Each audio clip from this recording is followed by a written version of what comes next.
and even talking to politicians to push legislation that promotes non-opioid painkillers. I like this. In fact, United Healthcare's Optum RX subsidiary announced coverage for Jornavix earlier this month, marking the drug's first big pharmacy benefits manager win ahead of its launch. A few states, including New York and Arkansas, have already provided broad Medicaid access to the drug as well. We still need to watch how they do with chronic pain rather than acute pain, but so far so good. When Vertex reported in early February, the numbers were solid, and once the market started falling apart last month, the stock kept levitating, along with the rest of the pharmaceutical space. In fact, the whole healthcare sector has been doing pretty well this year. The Healthcare Select Spider Fund, that's one of these ETFs, is up 5.5% in 2025. Only energy's been doing better. And many of my favorite stocks in the individual pharma stocks, not just the ETF, are doing very well.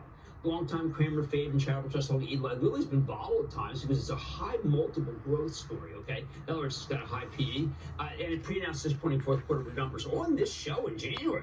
But it bounced right back quickly once they reported the full fourth quarter in early February, as the earnings numbers look very good, and their full-year forecast was excellent. It's currently sports a more than 10% gain for the year. I don't think it's done. We had Ken Langone recently. You know that he's one of the great investors of all time. He still loves it.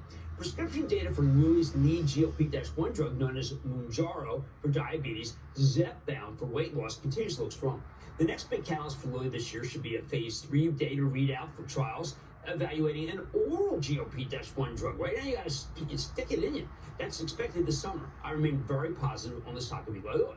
Finally, I want to highlight the performance of another charitable trust holder, Bristol Myers Squibb, which is up almost 5% this year, largely thanks to this early strength of the company's new schizophrenia drug. Another thing that we had nothing for in 30 years. This is called Cobenfy. This one was approved by the FDA last fall. It represents the industry's first new approach because, by the way, schizophrenia, they used to treat it with, any old drug that worked for seizures. All the existing treatments cause horrific side effects, which is why so many people went off their meds. But Cobenfy is much milder, doesn't have a weight gain issue. And Bristol Myers thinks it can get approval for many other mental illnesses in the future. I'm very positive on it. Really, all sorts of pharma stocks are working this year, including pharma underpinners underperformers like Gilead. It's up 17%. AbbVie up 13%, down a lot today. J&J's up more than 11%. Another stock that got hit. Abbott Labs, big position for us. It's more of a medical device play we own for the Charitable Trust, gained 11% for the year.